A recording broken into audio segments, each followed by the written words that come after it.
Second edition of Keeping It Real with Coach Neal has a lot to talk about this week as the Seahawks went 2-0 in the opening week, and we'll discuss it with the head coach, Chris Neal, this week on Keeping It Real. Alongside the head coach, I'm Eric Rue, and Coach, big opening weekend for you. 2 wins in 2 games at Charleston, the Under Armour Invitational. You had to be pretty pleased with the opening performance. We're very happy. 2 wins on the road against 2 good opponents who traditionally have strong RPIs. So it was opening weekend. You never know really what to expect from your team.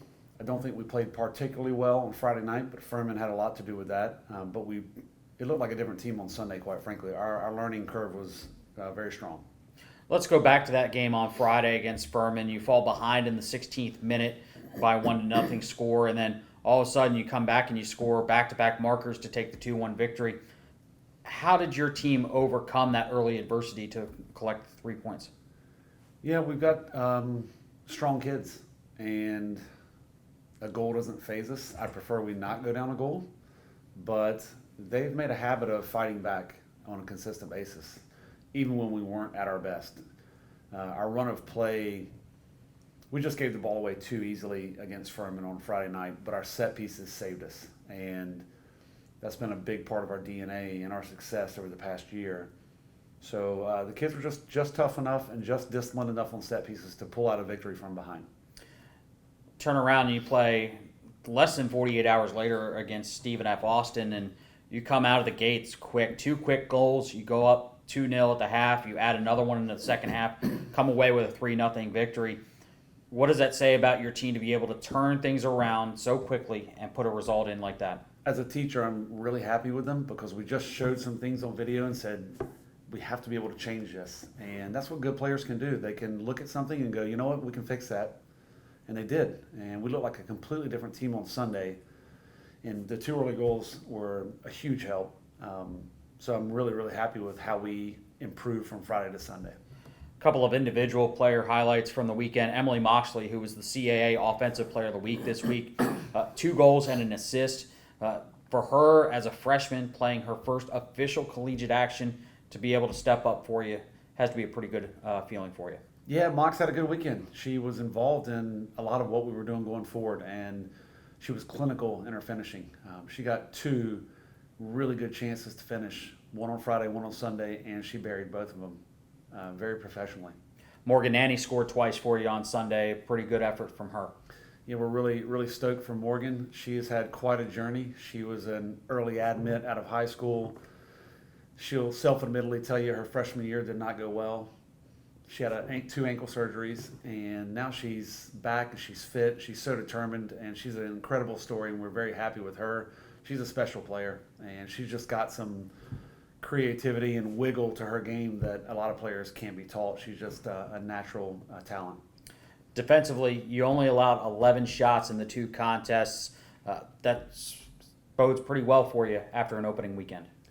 Extremely happy with the Furman game in terms of not allowing them opportunity. Furman is a very high-powered offense that traditionally wins 12-plus games and creates a lot of opportunity. So I think we limited them to only 3 shots, which was, even though we weren't great offensively, our defense was very, very good on the day. Stephen F. Austin, the scoreline's a little bit flattering. They forced Sydney into an incredible save early on that would have put them up 1-0, and then they had a goal line miss from 2-3 yards to this. I watched it on video, and I'm not sure how it didn't go in the goal. They could have easily scored a couple of goals on us, but they did not. We held strong. We're happy with shutout. Coach, in the preseason, you play 1 game a week. You have time to recover. This past weekend, you played 2 games in the span of less than 48 hours. Your veterans are used to it because of the way that the schedule has been built in the past. But for those freshmen, how do you get them acclimated to such a quick turnaround in the opening weekend of the regular season? It was our first quick turnaround, and the best way to counter that and to get people acclimated is to spread the minutes, and we did that. I think we probably played 20-plus field players on both nights, or Friday and Sunday. So limiting minutes and making sure nobody really gets past 60, 65 on a game day is the first way, and then getting 10, 15, 20 minutes for a freshman, and a lot of them got their first minutes of college action. So I think we did a really good job of managing the workload of that first weekend. We probably overplayed Bailey and Alyssa on the Friday night, but again, it's your first game. Making a change at center back sometimes is a tough decision, and we wanted to win. So I think all in all, just our depth is how we manage that problem. Great opening weekend, 2 wins in 2 games. Now you turn your focus to 2 games in the span of a weekend. Coastal Carolina Thursday and VCU on Sunday, 2 very tough teams. A year ago, you were able to get wins. How good does it feel to be able to bring a 2-0 record home for your home opener Thursday night? It feels really good to be 2-0. I looked at the schedule and I looked at Furman and Stephen F. Alston and thought those are coin flips. They can go either way. I'm confident, but those are 2 good teams. And it's the same dilemma this weekend. Coastal is always a battle.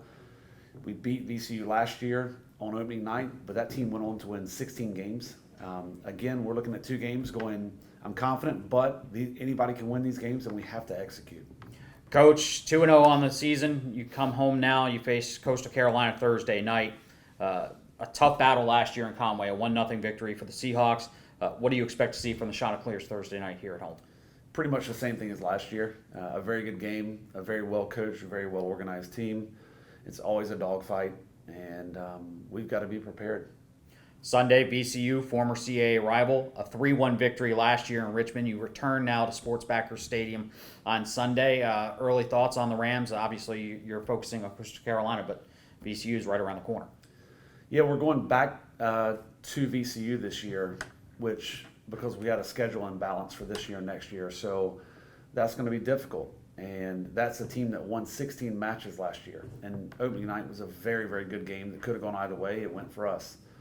That's a very good team and is going to be a significant RPI battle on our schedule. So Coastal and VCU, 2 very good teams, and I expect great games.